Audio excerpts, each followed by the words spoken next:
Hello everyone and welcome back to game week 3 of the 24-25 Optegra Premiership, where you join myself, Ryan Sipple, alongside Mr. Charlie McClellan for one of, if not the most eagerly anticipated fixture of the season, of any National League season. Obviously we've seen different teams come into consideration into the title race in 24-25, but West Brom and Aspire, such fierce rivals for so many years, so hopefully that plays out on the court. Charlie, how are you? I am very good, thank you. I'm excited for this one. I think, yeah, you said there's a very big title race this season between 5 teams, arguably. Yeah, it just still feels like Aspire West Brom is just a game that everyone gets really excited for. I think it's the history behind it. So many great clashes. Even in the last year, you know, you look at the clashes at the Champions League and in the league and in the cup final, and it's been like that for absolutely years. So yeah, it's going to be a fantastic game, and I am buzzing for it. On that point, let's bring up the live league table so you can see how things lay currently. West Brom top of the table with 31 points from their 11 games. The most notable thing when you're considering Leeds, Chariots, Teesside and Newcastle in 2nd, 3rd and 4th respectively is the game in hand, or games in hand, for West Bromwich Albion.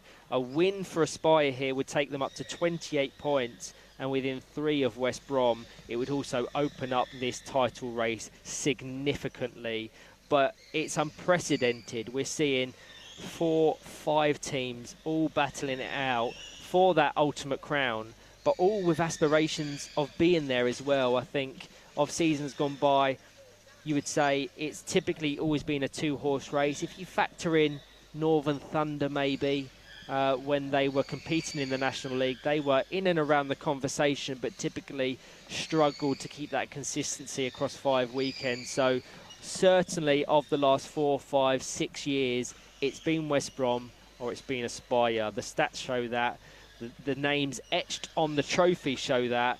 So hopefully we will see that play out here today.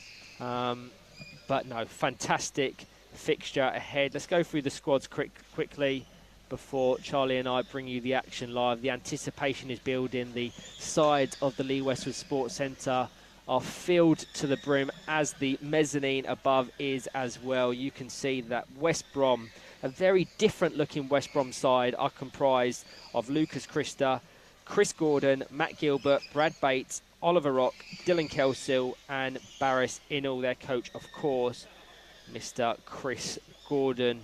And their challengers, Aspire, the European champions, comprised of Sally McNeil, Dan McClellan, John Balding, Jordan Williams, Bobby Williams, Tom Kelly, Rosie Hodgson and John Dixon. I have been rooted to Court B all Sunday, Charlie. You have had the pleasure of watching and or commentating on West Brom and Aspire's games today. Give me a little insight into how they've fared and expectations for this one. Well, you'd expect them both to go unchanged from their games earlier in the day. Obviously, West Brom played against Leeds Chariots, a massively influential game at the top of the table. And while I don't think they were at their best free-flowing, they were just so professional. The 2 goals they scored were just patient, waiting for a gap, a clever set play. And they capitalised on arguably defensive errors from Leeds. Yeah, it was a very professional performance from West Brom. They just looked like such a well-oiled machine this season. And then, to be fair for Aspire, it was probably about as good as they've been in a while. They were very good against Villa Rockets. Villa Rockets, a tough side to play against, and you know, they went ahead after 90 seconds and then were just generally very consistently performing throughout the game. Yeah, it was a good performance from them. Both teams will have taken a lot of confidence from those games. 2 clean sheets as well. But I'm sure, you know, as soon as those games finished, their eyes immediately switched to this one. Yeah, certainly when you're referencing the league standings, you have to say that West Brom will probably be considered favourites for this matchup. The only blemish on their record was a 0-0 draw against Greenbank in game week 1 of the competition. Aspire have succumb to a couple of defeats, which will no doubt disappoint John Baldwin and co. They've got such an elite mentality that anything other than 3 points is seen as a disappointment. So if they are able to secure 3 points in this one, again, bringing up them live league standings for your reference, you'll see that Aspire will bump up to 28 points on the same as Leeds Chariots. They'd bypass Newcastle United Foundation, and they will hope that West Brom drop points in following games in game weeks 3, 4 and 5. Not really sure what's going on, but there seems to be a lot of people gathered around the chair of Rosie Hodgson, including head of referees Jeff Lewis. Definitely work being done there, which is potentially delaying the start of this game. That would be a big miss.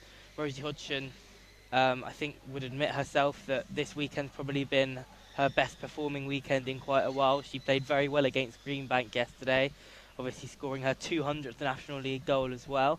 And then she was very good against Villa Rockets this morning. I mean, her performance against Villa Rockets this morning was, one of the best, her best in a long time. She was almost unplayable. Yeah, I second that completely. I had the pleasure of watching Aspire's 2 games yesterday against Leeds, Chariots and Greenbank, and she was exceptional. Some of the best football I've ever seen her play, which is really encouraging, and it's a responsibility that has to be shared now. The absence of, or the transfer, of Brad Bates, who of course is now part of West Brom's setup, having rejoined the squad.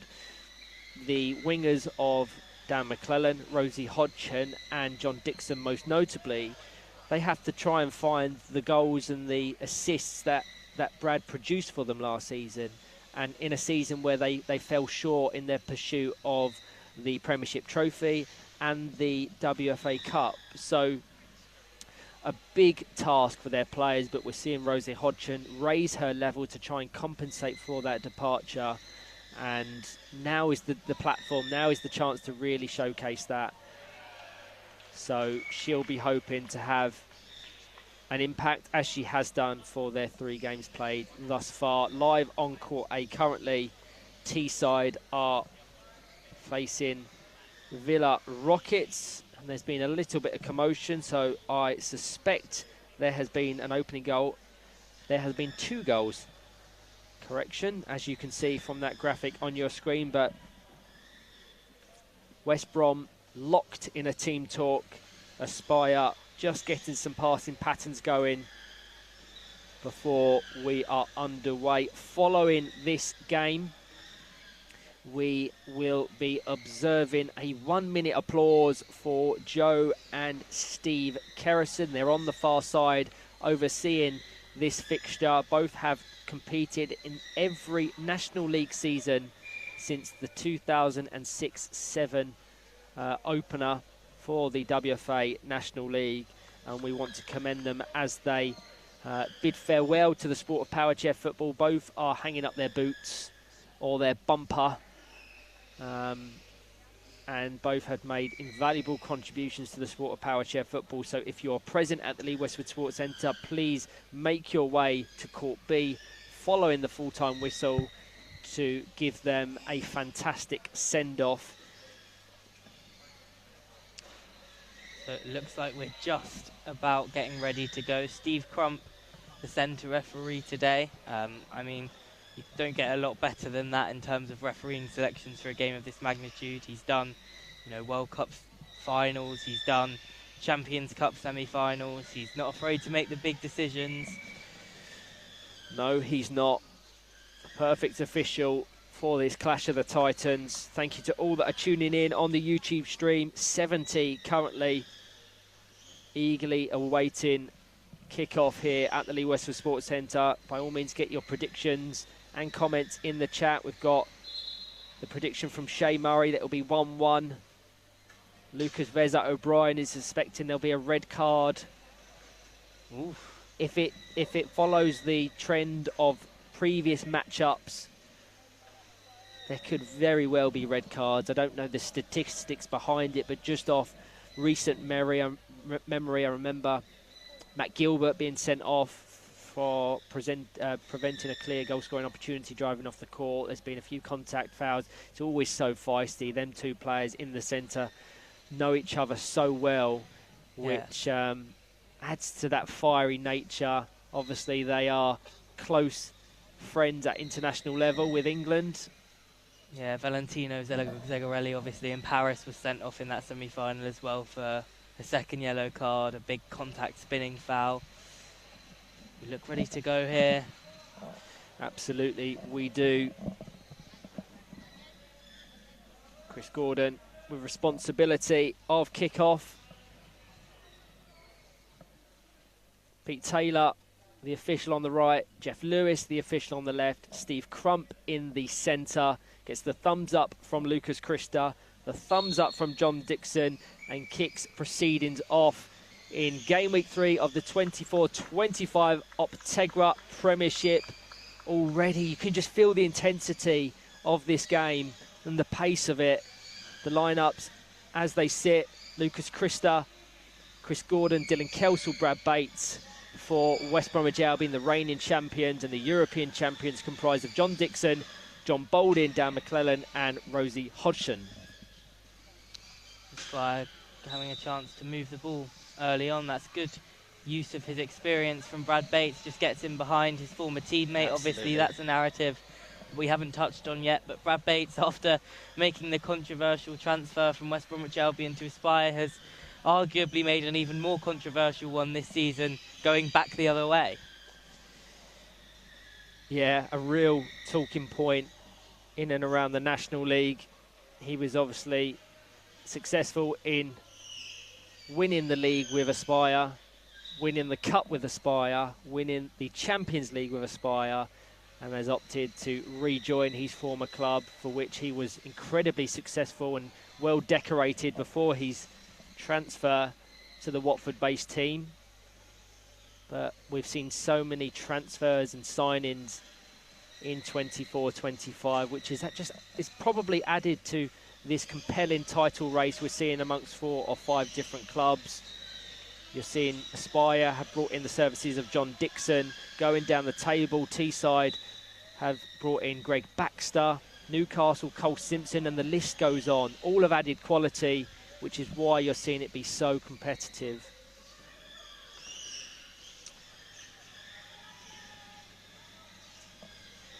Started in that sort of battling fashion that you'd expect. What a pass that is. Yeah, Brad Bates unopposed in the final third. Crucial block by John Dixon, supported by John Baldwin shortly after. And already you're seeing that key battle between Baldwin and Gordon in the centre.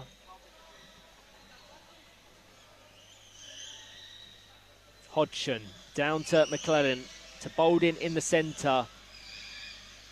Flicked, certainly intended flick. Then taken into the bottom right, the left of Aspire. Baldwin across the box, Hodgson there to capitalise, has an attempt on goal, cleared initially by Gordon. Christa likewise on the follow-up, and beautiful play from Dylan Kelsall, flicks it across the court.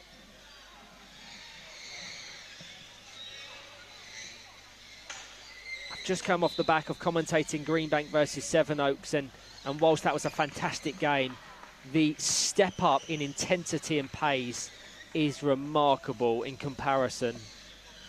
Yeah, that's really the first time Aspire have managed to get the ball moving in and around the West Bromwich Albion penalty area.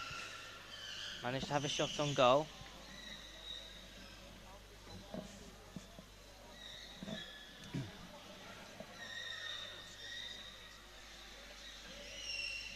Dylan Kelsall having a fantastic season, the current top goal scorer of the 24-25 Optegra Premiership, 17 finishes across their 11 games. He's really stepped up his level. He's there to capitalise, but locks up in the centre. Advantage played from Steve Crump. Rosie Hodgson vacates the space. 3 players for Aspire to the 1 of West Brom. So Kelsall and Gordon desperately back to ensure that there's no gaps in and around that Albion defence. End-to-end stuff in the opening 4 minutes. And it's the first corner kick for Aspire as well.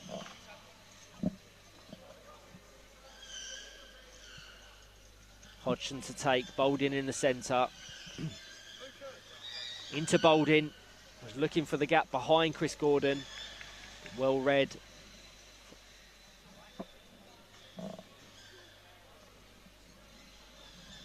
Hodgson, Boulding was looking for the gap to Dan McClellan. We're at a really good angle to have observed that. Just ushering McClellan away, so he's got the room to roam in this bottom left-hand corner as you're viewing it. An audacious effort, was never going to trouble Chris Gordon. He had that left-hand post covered. 5 minutes played, West Bromwich Albion 0, Aspire 0. It's just as fiery and feisty as we suspected. Steve Crump comes over to have a conversation with Dylan Kelso and John Boulding. Not completely sure what's being discussed, but as you mentioned at the top, Steve Crump, such a fantastic referee that doesn't take any rubbish. Yeah, it just looked like they were having a little bit of a jostling match in the middle for that position from this goal kick.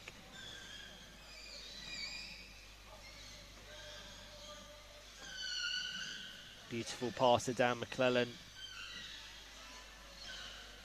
Boulding there to receive.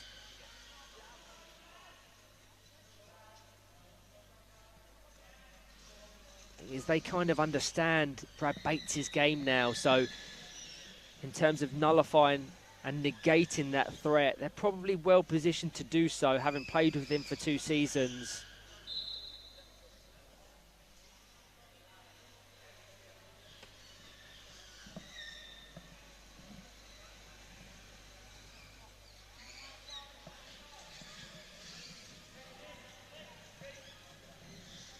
Free kick for Aspire.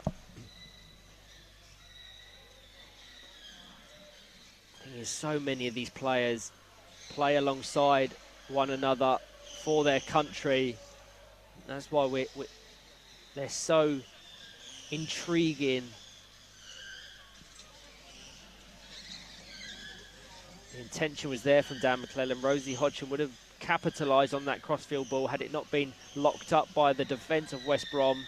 And John Dixon, with an assured clearance, needed to make it. Brad Bates was quickly closing down the space. Nice pass. You have to say, based on the first 7 minutes, Aspire in the ascendancy with the more attacking pressure.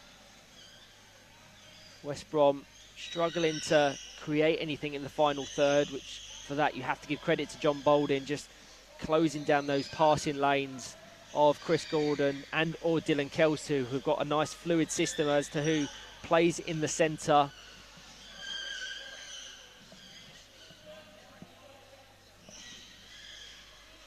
Yeah, this intensity is just insane. It's a positional play as well. Players are constantly moving. This is proven to be the real physical battle. Kelso versus Boulding. Yeah, Dylan Kelso was fantastic in the win, like over Leeds this morning for West Bromwich Albion. Probably was the point of difference when you look at the two sides. He won so many battles, especially up against really proficient dribblers in Lewis Harris and Dan Rigby.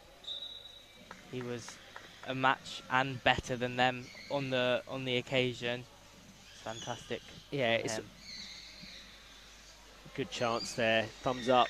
Sign of appreciation from John Boulding. The right intent from Dan McClellan. I was just going to go on to say with Dylan Kelso, it's almost the things you can't quantify that make him such an exceptional player.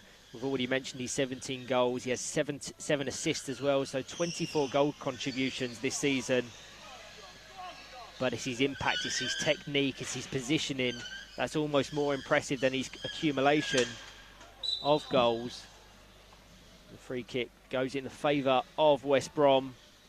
John Boulding so aggressive, and I mean that in the best sense of the word. Yeah, that'll be frustrating for John because he thought he'd done well just to nick it off the chair, and it got a nice touch on Lucas Christa.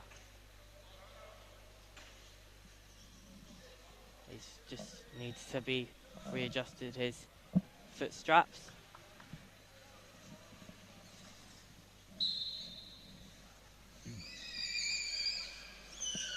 I think we've highlighted the game of every West Brom player bar Lucas Christa, who's fast becoming one of my favourite players in the division.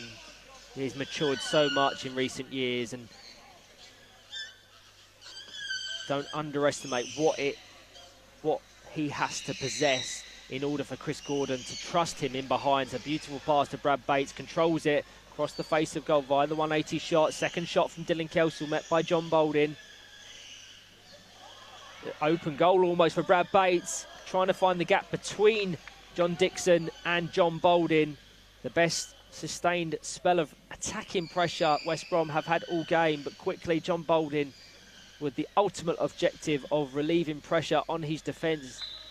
This is such a great fixture so far. 2 moments of superb goalkeeping from John Dixon there. A great save, and then he did so well to reorientate himself so quickly to get back in for the second one. I think, a lot of the players been down the West Bromwich Albion end in this game so far, but that was, he kept his focus, and yeah, he's bailed his team out big time there because Dan McClellan did get caught with the ball on the edge of the penalty area. Balding down to McClellan, trying to find the gap in that defence. I was going to go on to say, I had this conversation with John Dixon yesterday about his versatility and what positions John Balding utilises him in. This is only his maybe 4th game operating as the most defensive goalkeeper for Aspire. You have to be good. You have to have John's confidence to take Tom Kelly out the team, who's one of the leading goalkeepers in the country. Yeah, I think Tom Kelly was obviously frustrated on a personal level, and I think Aspire were frustrated with the nature of the goals they conceded against Leeds Chariots yesterday morning. They opted to make that change, and so far it's been successful for them, and John Dixon justifying his selection there. I think that decision has also been influenced by the impact of Rosie Hodgson. Obviously, John Dixon and Dan McClellan were the typical winger pair utilised by Aspire, but Rosie raising her level to such a fantastic level it's helped the decision making. But Tom Kelly will have a point to prove if and when he features. But that's the beauty of having such a large squad, is it keeps players on their toes, and they have to be at the highest level possible if they're to maintain their position in the starting 4. Across the box, Brad Bates fired high, out for a goal kick. It wouldn't have counted even if it was on target. How we typically operate, as you can see, the goalpost, the ones on the right side probably more visible than the ones on the far side. Should the ball go over that red distinction line on the white and red posts, it would not be awarded as a goal. And that's a really nice pass, or certainly intended pass, to Brad Bates. John Dixon quickly alert, and that's something that Tom Kelly is so proficient at, is reading those quick counter balls and cutting them out with accuracy. Yeah, West Brom are growing into this one here. I think Aspire probably were the better side in the opening 10 minutes, but in the last sort of 3 to 5, it's been really heavily West Brom pushing forward. Aspire will be hoping they can do what Albion did and just ride out this period of pressure. Cleared by Balding. You can see Teesside 3 goals to the good against Villa on court A. Here on court B, nothing to separate West Brom and Aspire. So even. We've got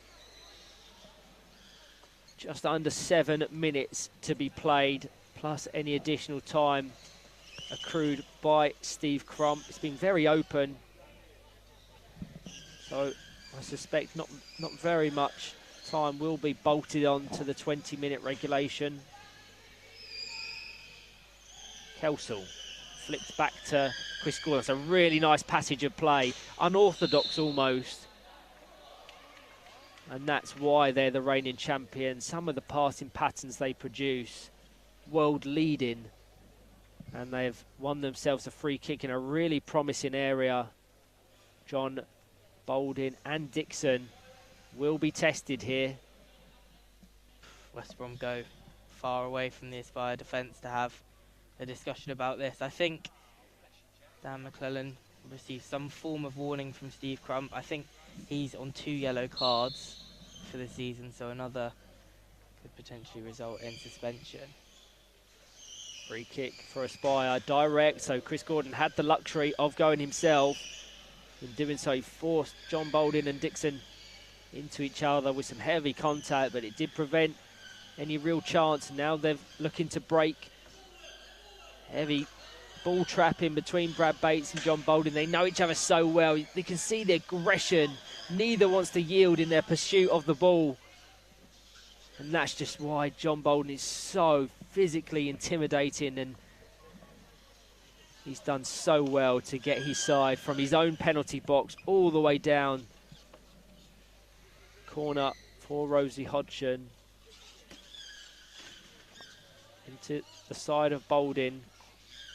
So congested in this final third. Dan McClellan looking to utilise his front bumper to trouble Chris Gordon.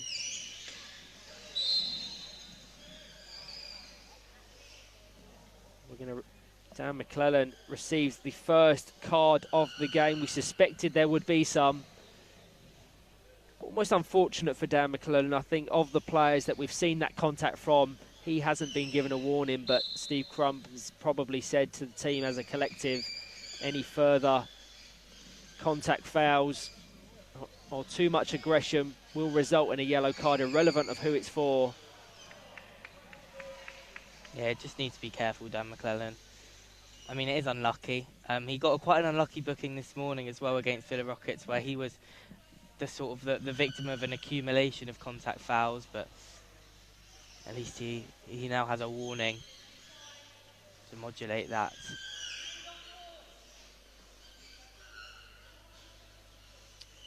So this first half has absolutely flown by. It really has. And what a half it's been. You typically compare West Brom Aspire games to a game of chess and strategy. It's as much a psychological battle as it is anything else. As Dan McClellan has a sight on goal, blocked by Chris Gordon.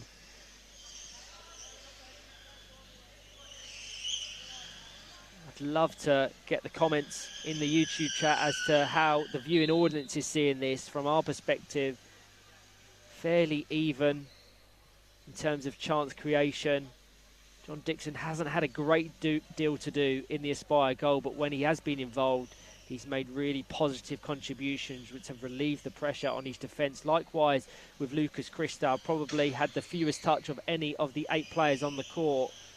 But if and when he is needed by Chris Gordon, he's been effective. Good work from Dan McClellan.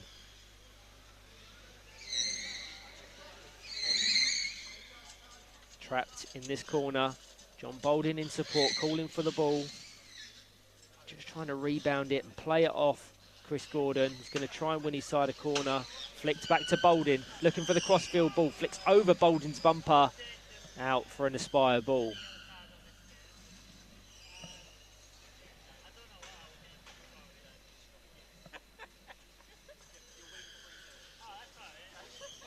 Hodgson into Boldin. Nice pick off to Dan McClellan. Yeah, right decision to lock it up. There was no one on the alternate wing to receive the ball. Had Dan McClellan found the space.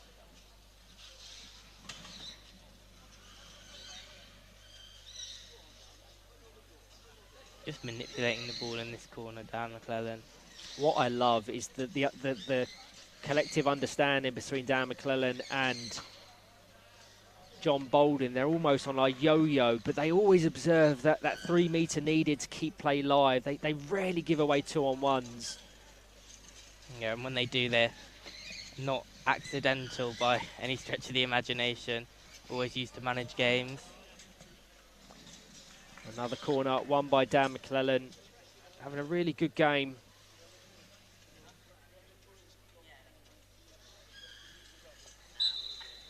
Comes Comes over to take just in front of myself and Charlie. Into the box. Cleared initially by Chris Gordon. They're really struggling to find Brad Bates on the high, wide right.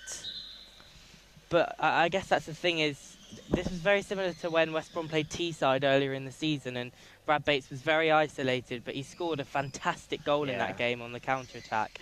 And he's just such an ever-present threat, and he just adds that seed of doubt into Aspire that they can't commit too far forward because he's there on the counter-attack. He did it for Aspire so many times, and now he may have a chance to do it against them, but Aspire will just look to see out the rest of this half now. Yeah, Brad Bates widely considered as one of, if not the best winger in the country, if not the world. So all the while he's on the court, and all the while he's got players of the quality of Chris Gordon and Dylan Kelser with their excellent distribution, he will always be a threat.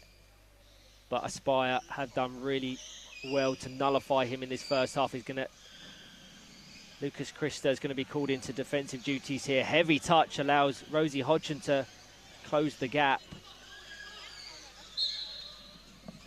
I would have probably, I thought that was 3 metres. I mean, it's always at the referee's discretion.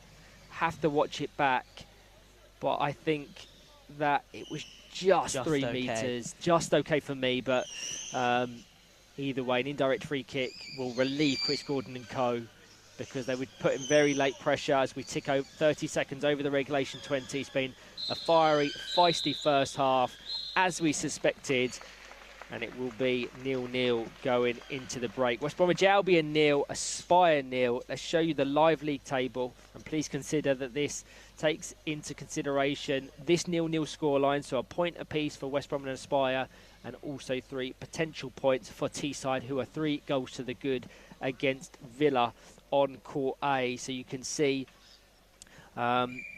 Aspire really kind of need 3 points to force themselves back into that conversation. They're of course in the conversation, but being such fine margins between Newcastle, Leeds, Teesside and West Brom above them, they're going to want 3 points in any and every game possible. It's very rare that Aspire lose multiple games in a weekend. They've already seen defeat to Leeds Chariots yesterday morning, and interestingly, I think Jeff Lewis told me that it was only, I think, the 2nd or 3rd time that Aspire had lost 2 consecutive games. The last game in game week 2 of the competition, and the first game in game week 3. I don't think they've ever lost 3 consecutive games, which of course will be the case continuing, because they've picked up a fantastic accumulation of wins following that disappointing defeat yesterday morning. But thank you to all that are tuning in, to myself and Charlie for West Brom versus Aspire. We will be back very shortly for the second half.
Hello everyone and welcome back to game week 3 of the 24-25 Optegra Premiership, where you join myself, Ryan Sipple, and Charlie McClellan for the second half in the clash of the Power Chair Titans.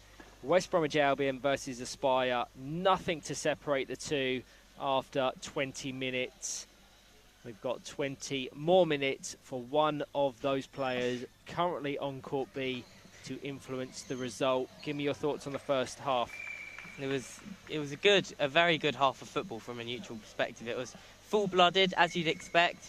I think the word Colin Gordon just used to describe it was sparks flying. There definitely were. It was a very tight game. It feels like it will be separated by one moment, if that. I mean, a fascinating game of football. So tactical, but such good dribbling play, especially from both sides. Obviously, both have the luxury of multiple substitutes at their disposal, but neither is looking to alter things. Approaching the second half, it's so finely poised, and that's why we're seeing John Baldwin and Chris Gordon maintain their starting lineup. So I can go through them. West Brom: Lucas Christa, Chris Gordon, Brad Bates, and Dylan Kelsall. And for Aspire, John Dixon, John Baldwin, Dan McClellan, and Rosie Hodgson. Steve Crump in the centre. He has the thumbs up from Lucas Christa, thumbs up from John Dixon, and we are back underway here at the Lee Westwood Sports Centre. Over to Rosie Hodgson. West Brom just couldn't unlock Brad Bates in that first 20 minutes. That will be an ultimate objective of the second.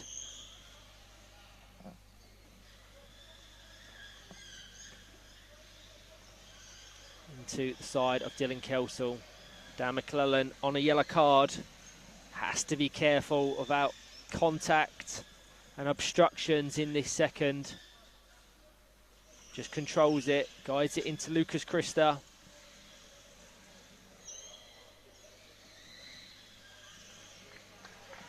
In the corner. That's what Aspire will have wanted from that situation. That's what most teams want when the ball gets to that point in the corner. It's very rare that you're going to be able to get it across. You win your side a set piece. Dan McClellan into the box. Ricocheted nicely out by Chris Gordon. John Dixon has to be assured in that clearance. Nice passage of play and attempt from Rosie Hodgson across the face of goal. It didn't have the accuracy, but the intent was there nonetheless. And that shows how it can go from one side to the other within a split second. It looked like West Brom were going to break.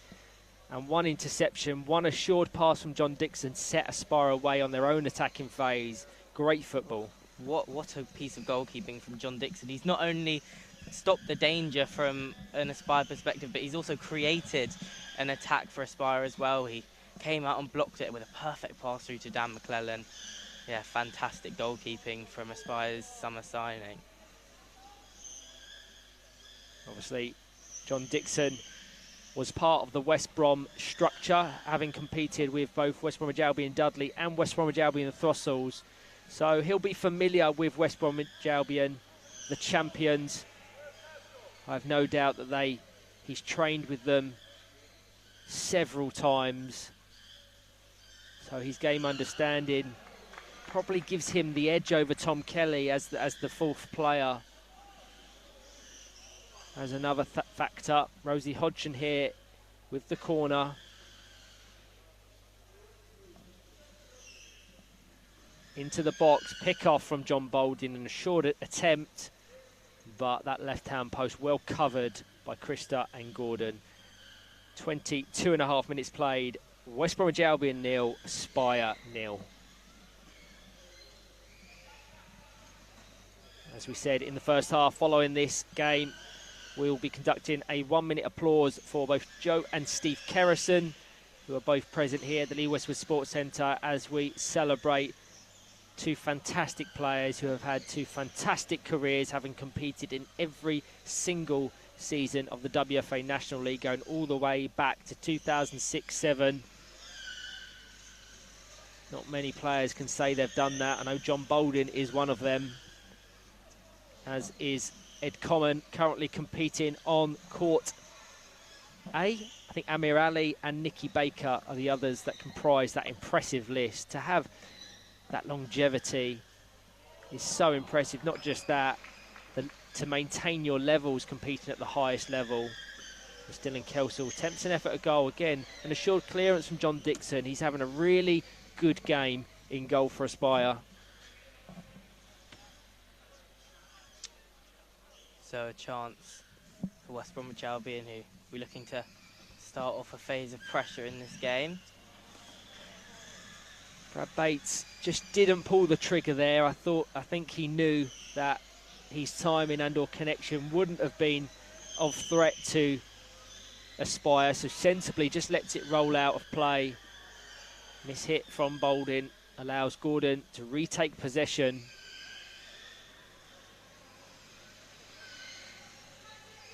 Advantage played, 2-on-1. It's very condensed there. 2-on-1 could have been awarded against either Rosie Hodgson or Dan McClellan as they were drawn into the centre in their position occupied by John Boulding. So smart by Chris Gordon, just draws both of the wingers in with that little mazy run and then takes it away and gets himself the foul.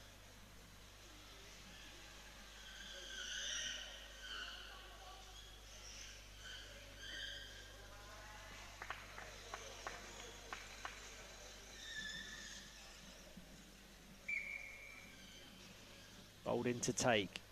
Ushers Rosie Hodgson down into that top right-hand corner. Dan McClellan now in the centre. Controlled, angled, goal-bound.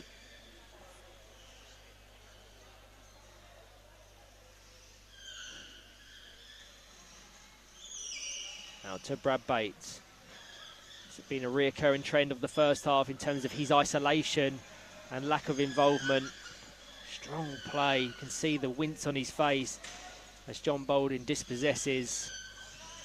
Dylan Kelsall's going to fire up a shot. Doesn't pull the trigger or make connection.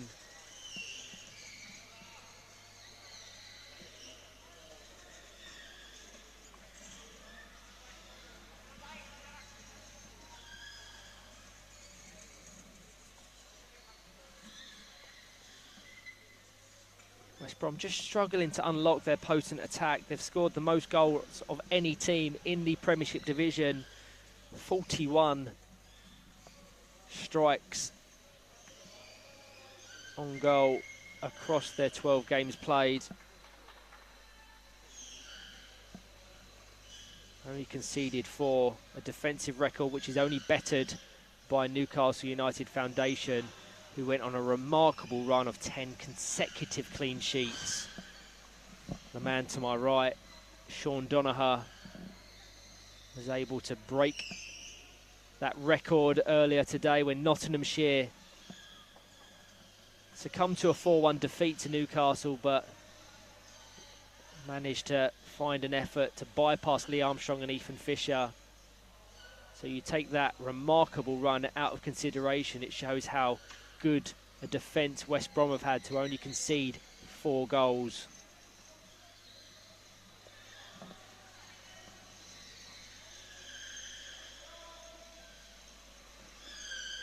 Ricochets all the way down to myself and Charlie in this bottom left-hand corner.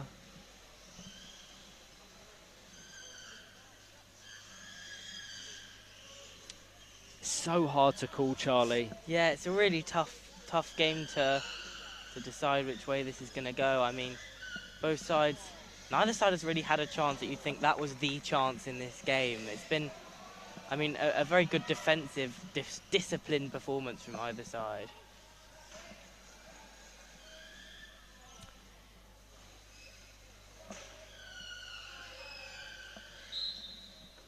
Both officials have their flags raised. I think it was taken a little bit too quickly. So it'll be brought back to be retaken by Chris Gordon. Another player who's knocking on the door of 200 National League goals. I think he's just one away. Remarkable career he's had. You referenced Rosie Hodgson. Hers is overall career goals, so it encompasses cup goals as well. But She's 9th on the all-time top goal scorer list. Chris Gordon is 8th. So both prolific. And it goes without saying who's top of that table. John Baldwin with, I think, 412 or 13 National League goals, which is just ridiculous.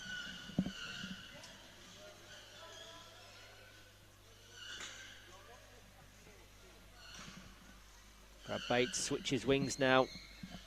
Once again, locked in a battle with his former teammate.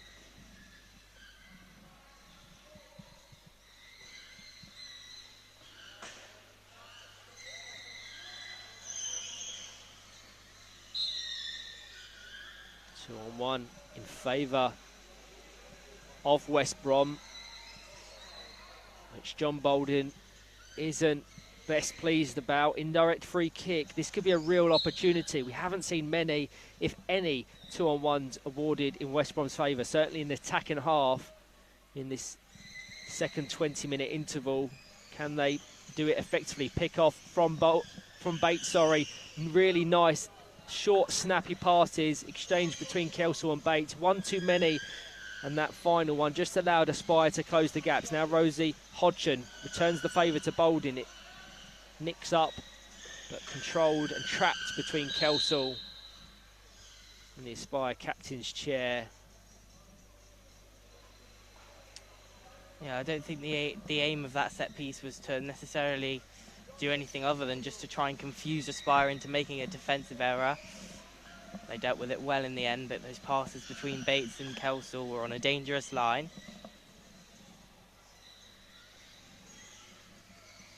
Baldwin to take. Into Dan McClellan, intercepted by Dylan Kelsall. Going to be an opportunity for Brad Bates. Initial effort guided out of danger by John Baldwin.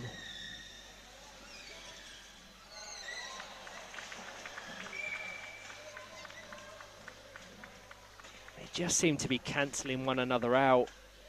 And that's a trend we've seen for so many years. It's razor fine margins between the two.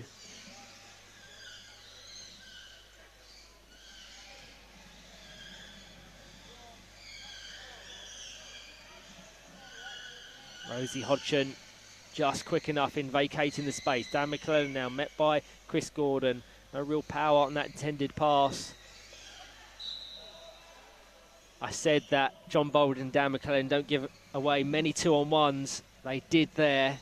But that just speaks to the intensity and the speed of this game. And you can be in plenty of space 1 second, and then within another, you can have several players and teammates around you. So being constantly observant and keeping your concentration high to read the trajectory of the ball can prove easier said than done. Guided goal-bound by Brad Bates. Follows up on the second attempt. Baldwin definitely winning the physical battle between the two.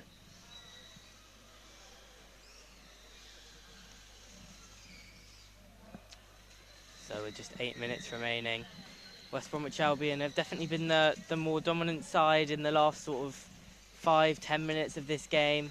Actually, since half-time, you could argue. But Aspire have shown that they do have a potential threat on the counter-attack, and all it takes is one chance to blow this title race wide open. I don't suspect we'll see any changes in this game. It's so finely poised and balanced as it currently sits that I don't think either coach wants to alter it too much, because that may come with potential risks, and players getting up to pace and the intensity of the game seamlessly is not a formality, I assure you that. So it would not surprise me if both benches go unused. We've got 7.5 minutes remaining. West Bromwich Albion 0, Aspire 0. Rosie Hodgson with the set piece on the far side into a very stationary Chris Gordon full time on court A. From the looks of it, it ended Teesside 6, Villa 1, as Dan McClellan found on the right hand wing. That was a crucial interception by Brad Bates, and whilst it went out for a corner, had he not made that, Dan McClellan would have had a sight at goal or attempt to switch the play back to Rosie Hodgson. Into John Baldwin. Again, he's had a few attempts such as that across the 33 minutes played. I think 2 or 3, and all have been wide of the mark.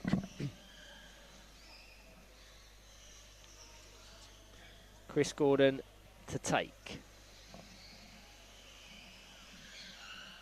We've got comments stating that this is the El Clasico of power chair football, and I would wholeheartedly agree.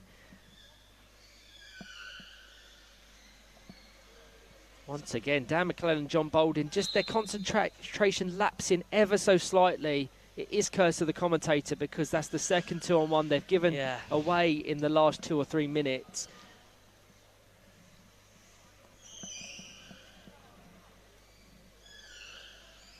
Gordon. I think on reflection you have to say that a point apiece is probably the fairest result from this fixture. A winning goal for either of these two sides would be a bitter pill to swallow for the opposition. But all the while there is time on that clock. There is players on that court that can make a difference in a second.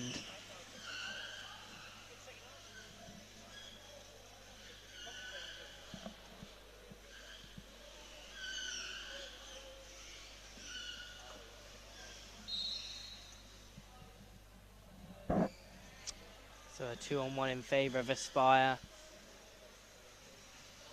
Definitely does feel like any goal now would be the decisive goal. And I think it's just a testament to how organised these two sides have been, how focused they have been, that we really haven't still to this point seen a clear-cut chances. Talking about clear-cut chances, that was a very credible one. Would have liked to see Rosie Hodgson go for goal herself there. I think the gap towards the left of the post was more open than that of the right-hand side wing for Dan McClellan. I think Rosie Hodgson's chair has failed her. She is completely stationary, so John Bolden can't advance any further up the court. She seems really frustrated. I hope she can get that up and running really quickly, otherwise the substitute bench will be called upon. I wonder if they look to put Tom Kelly in the goalkeeper jersey and John Dixon out wide, or Jordan Williams looks primed to come on. It's going to be a substitute. It's really unfortunate for Rosie Hodgson, who deserved to see this game out.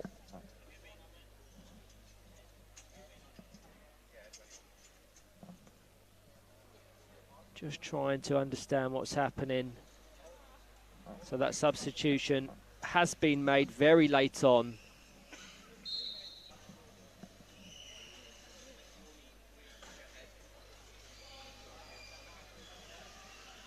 Dylan Kelsall locked up by John Bolden. Lucas Christa has had a very quiet second half, and that speaks to the job that Chris Gordon is doing in protecting him. Likewise with John Dixon, he's had some real key contributions if and when he has been called upon, but beyond 2 or 3 passes and clearances, it's been quiet for both keepers, which shows that this battle has predominantly been in the centre of the court as the ball just nicks up onto the front bumper of Dylan Kelsall. Final 3 minutes, West Brom 0, Aspire 0. Absolutely nothing to separate them.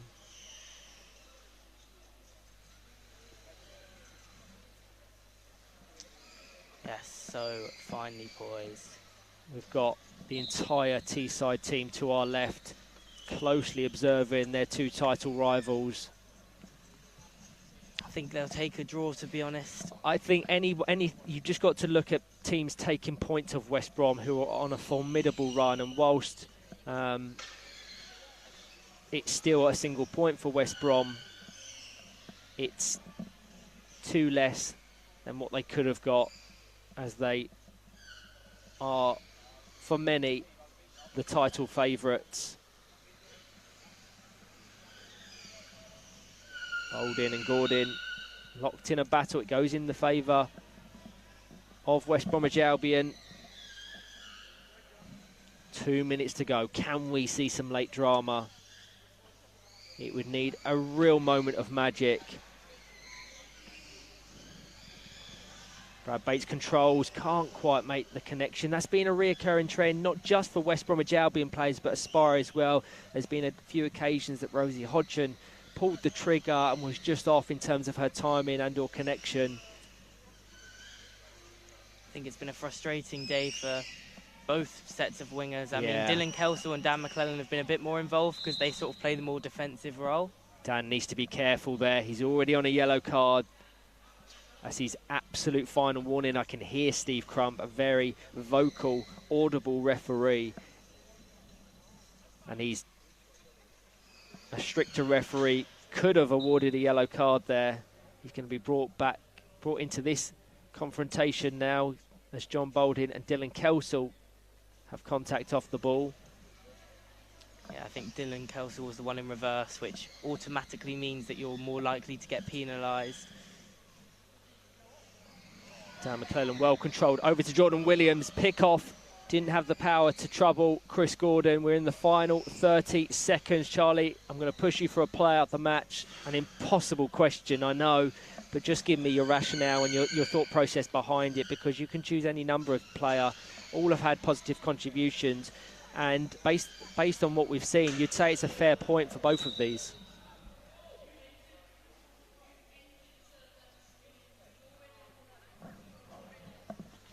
I think, I was just waiting to see which way that foul was going to go. I think it's going to go against Brad Bates. Yeah. And I think he's going to get a yellow card as well. It's a tough one to call. I think it's got to be the defence. The defence has been the really strong point for both teams today. Oof. I think I'm going to give it to John Dixon. I think he's made some excellent saves, especially in the first half. There was a couple of times where he made double saves, quickly recovered. I think he's been really strong. You know, Lucas Christa arguably could get the same. Chris Gordon for his defensive contribution.